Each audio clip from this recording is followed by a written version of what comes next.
Standard 6 English 2.3. Let us enjoy. Let us laugh. Let us smile. 2.3 An invisible bench.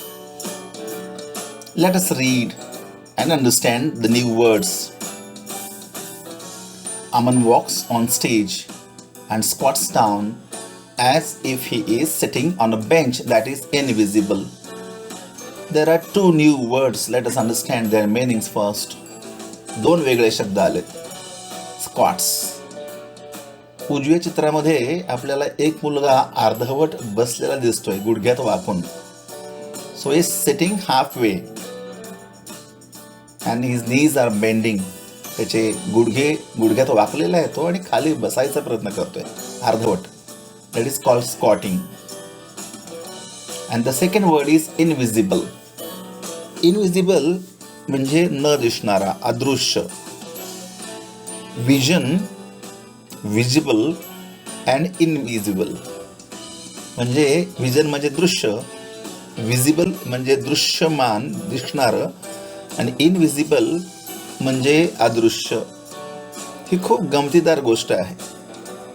इथं एकच गोष्ट फक्त absent आहे, ती म्हणजे बेंच. नसलेल्या बेंचवर आपण कसं बसू शकतो, पण अशा गमती जमती मोठी माणसं आपल्यासोबत करत असतात. कधी कधी आपणही करतो. समजावून घेऊयात. हे एक नाटक आहे. स्टेजवरती अमन येतो आणि स्क्वॉट करतो आणि तो बसलेला आहे एका इनविजिबल बेंचवर. त्याची सवंगडी बीना तिथं येते. वॉक्स अप टू अमन म्हणजे ती अमनपर्यंत चालत जाते. बीना म्हणते, what are you doing? Aman says, I am sitting on this invisible bench. ती म्हणते, कॅन आय जॉईन यू? म्हणजे मी बसू का रे इथं? शुअर, वाय नॉट, बस की. Aman gets up, moves to one side. आता त्या नसलेल्या बेंचवरून हा बसलेला अमन उठतो, थोडा बाजूला सरकतो आणि ते दोघेही बसतात, अमन आणि बीना. तेवढ्यात चंदा तिथं येतो. चंदा म्हणतो, व्हॉट आर यू डुईंग? काय करताय रे?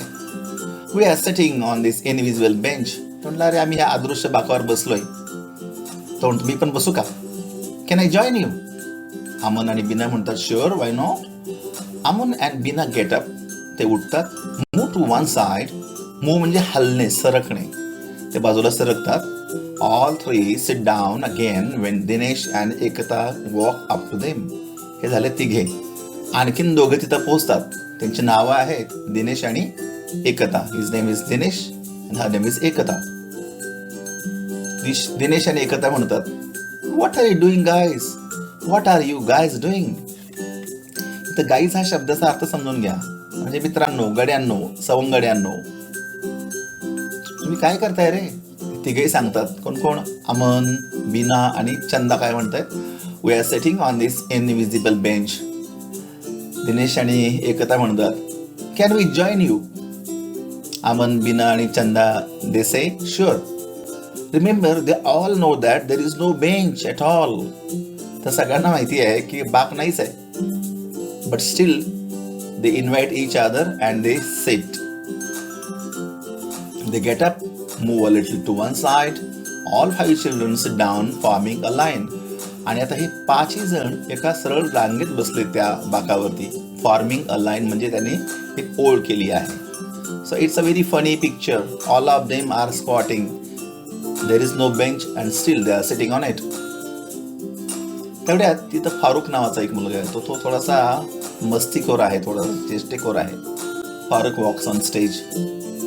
आता फारुख विचारतोच, what are you guys doing? अरे काय चाललंय मित्रांनो? काही नाही रे, just sitting here on this invisible bench. अरे अदृश्य बाकावर बसलोय. फारुख म्हणतो, नाही रे. No you are not. No you aren't. अरे नाही रे, म्हणजे तो पॉइंट्स म्हणजे तो बोर्ड दाखवतो. I moved the bench over there. अरे तो बाक मी तिकडे सरकावून ठेवला होता मगाशी. All others, oh no. ते घाबरतात आणि खाली पडतात. नसलेलं बाक फारुखनं दुसरीकडे सरकावून ठेवला होता आणि ते खरं म्हणून हे पडले खाली. मूव म्हणजे हलवणे, हलणे. फारुख हसतो, हा हा. Aman, let's do that again. तुमचं असं करूयात आपण, हे पुन्हा करूयात. The first 5 children move to one side and then sit down again. मग ते सरकवलेल्या बाकावर बसतात. जो फारुख म्हटला मी सरकवलं ना, त्याच्यावर बसतात. फारुख म्हणतो, what are you guys doing? आता काय करताय? ते म्हणतायत, just sitting here on this invisible bench. काय तू जो बाग सरकवला होता ना, त्याच्यावर बसतोय. Farukh says, no you aren't. परत बोर्ड दाखवतो. I moved the bench over there yesterday. अरे तो बाग मी कालच तिकडे हलवला होता.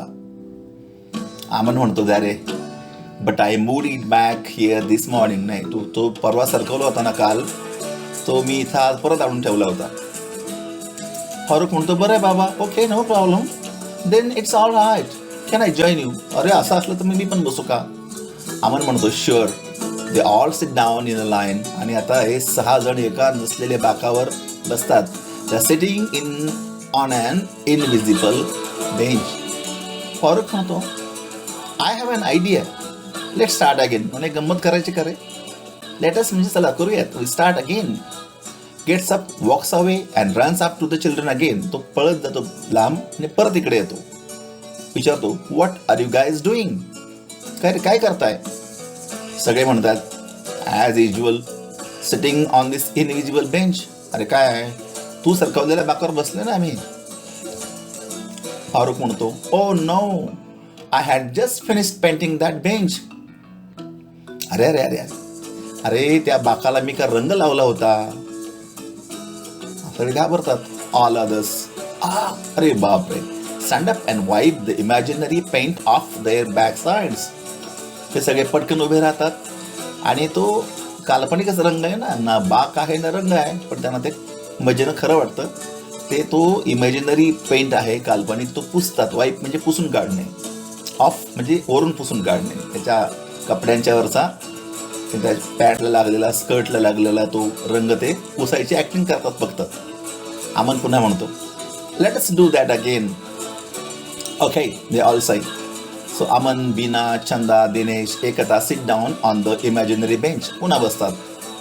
Farooq gets up, walks away and comes back again. मग आपला हा हिरो फारुख उठतो, लांब जातो आणि पुन्हा येतो. आता काय रे, what are you guys doing? पुन्हा विचारतो. ते म्हणतात, sitting on this invisible bench. अरे त्याच बाकावर बसलोय. नाही रे, oh no, I had just finished painting that bench. अरे हा तर रंगवलंय ना मी. अमन म्हणतो, हो that's okay, we all have our invisible paint suits on. त्यांना फारुख काळजी करू नको, रंग अंगाला लागू नये म्हणून आम्ही एक सूट घातलाय प्रत्येकाला अंगावर, एक कपडा घातलाय, एक पॅन्ट शर्ट घातलेला, त्याला रंग लागत नाही. सगळे असतात. All stand up, unzip the front of the imaginary suits and step out.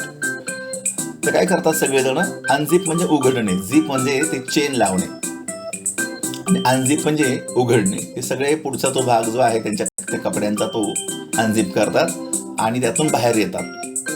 They begin to fold invisible suits. आणि पुन्हा ते आपले सूट्स गुंडाळून ठेवतात. Remember there is no bench, remember there is no paint, remember there are no suits, they are still acting and they are enjoying and Farukh is making fun of them. आणि जो फारुख आहे तो त्यांना त्यांची मजा करतोय. फारुख पुन्हा म्हणतो, I have an another idea. डोक्यात एक वेगळी कल्पना आली. What are you guys doing? पुन्हा त्याला विचारतो, काय करताय रे? ते म्हणतात, we are moving this invisible bench. ती मुलं म्हणतात, नाही रे, हा जो बाक आहे ना, आम्ही त्याला इथून हलवतो आता जरा लांब, मध्येच रस्त्याच्या आला असेल बहुतेक. फारुख म्हणतो, I heard they are serving invisible cakes in that hall there. Farukh म्हणतो, राहू दे रे, ते मी असं ऐकलंय की त्या पलीकडच्या हॉलमध्ये काही लोक इनविजिबल केक्स देत आहेत, न दिसणारे केक्स वाटतायत. हे सगळे काय करतात, all throw down the invisible bench and run in that direction of the hall. त्या दिशेनं, डिरेक्शन म्हणजे दिशेनं सगळे पळत सुटतात न दिसणारा केक खाण्यासाठी. आहे ना गंमत? ही गमतीची कथा आहे. यातून आपल्याला कोणाला फसवायचं नाहीये, आपल्याला इंग्लिश शिकायचं आहे. थोडा अभ्यास करायचा आहे आता. Enact the skit. स्किट म्हणजे हे छोटंसं प्रहसन, छोटंसं नाटुकलं म्हणू आपण त्याला. एनॅक्ट करणं म्हणजे त्याचं ऍक्टिंग करून आपण वर्गात दाखवायची, घरात पण दाखवू शकता. Can you think of other imaginary actions to use in this kit? Discuss them in groups of 5. आपल्या ग्रुपमध्ये आणखीन काय त्यात बरं घालता येते का बघा. Make a list of about 5 such actions in the group. आणि मग काय काय करता येईल आपल्याला ॲक्शन्स अशा खोट्या खोट्या गमतीच्या, त्या किमान 6 करा, 5 करा. Then extend the skit or write a new skit using those actions. आणि मग काय करा, आपल्या स्वतःच्या कल्पना वापरून असंच एक नाटकलं तयार करा. त्याने आपल्यासाठी काहीतरी कल्पना पण देऊन ठेवल्यात बघा. इनविजिबल पेन म्हणजे न दिसणारा पेन, पेपर, सिझर्स म्हणजे कात्री, shoes, umbrella, ball, tree, wall म्हणजे भिंत, बोर्ड, निडल अँड थ्रेड, सुईदोरा. या साह्यानं तुम्हाला अशाच प्रकारची नाटकं लिहिता येतील. यातून आपल्याला नवीन शब्द समजायला मदत होईल आणि गंमत येईलच. आता शेवटचा थोडासा अभ्यास. इथं काही शब्द आहेत इकडे तिकडे पडलेले. त्या 2 शब्दांच्या मध्ये एक शब्द आपल्याला जोडायचा आहे, पण त्या जोडलेल्या शब्दामुळे योग्य अर्थाचं अर्थपूर्ण वाक्य तयार व्हायला हवं. You have to join these 3 things and make a meaningful sentence. आपण या सगळ्या शब्दांचे अर्थ जाणता, तरी एकदा प्रॅक्टिस करूयात. आय म्हणजे मी, वी म्हणजे आम्ही, यू म्हणजे तू किंवा तुम्ही, ही म्हणजे तो, शी म्हणजे ती, इट म्हणजे वस्तूंसाठी ते, दे म्हणजे लोकांसाठी, अनेक प्राण्यांसाठी ते, आणि हू म्हणजे कोण. सॉ म्हणजे पाहिले, आर म्हणजे आहोत, आहेस, वर म्हणजे होते, होता, वॉन्ट म्हणजे पाहिजे आहे, इज म्हणजे आहे, वॉज म्हणजे होता, विल म्हणजे असेल, एम म्हणजे आहे. बघा हे शब्द. आता ह्याच्यात जोड्या लावा. युअर पिक्चर्स म्हणजे तुझे चित्र, हर क्लासमेट्स म्हणजे तिचे वर्ग सवंगडी, इन स्टँडर्ड 6 म्हणजे 6वीत, आर टीचर म्हणजे आमचे शिक्षक, हेल्पस आम्हाला मदत करा किंवा मदत करता, व्हेरी फ्रेंडली म्हणजे खूप मित्रासारखा वागतो तो, सिंगिंग आम्ही गात आहोत. हे सगळे शब्द एकत्र जोडून आपल्याला शेकडो वाक्य तयार करता येतील. बघूयात कोण किती जास्त वाक्य तयार करता येते. सगळ्यांना खूप खूप शुभेच्छा. असे छान एकमेकाच्या गमती करा, पण शिका, कारण घरी आपल्याला हे सहज करण्यासारखं आहे. आपल्या घरातल्या सगळ्यांना असे ॲक्टिंग करायला लावा, खूप मजा येईल. मात्र जेवताना करायचं नाही, जेवताना खरं खरं जेवायचं आणि लिहिताना सुद्धा खरं खरं, नाहीतर आपल्याला काल्पनिक अदृश्य मार्क्स मिळतील. ओके नाही. So I am sure you are doing fine. You are very healthy. You are safe at home. So be at home and practise English.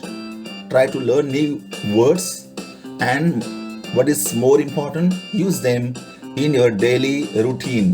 घरात इंग्रजीमध्ये बोलत चला, मजा येईल फार. Wish you all the best. Let us talk to you in the next episode. Thanks a lot. Bye bye.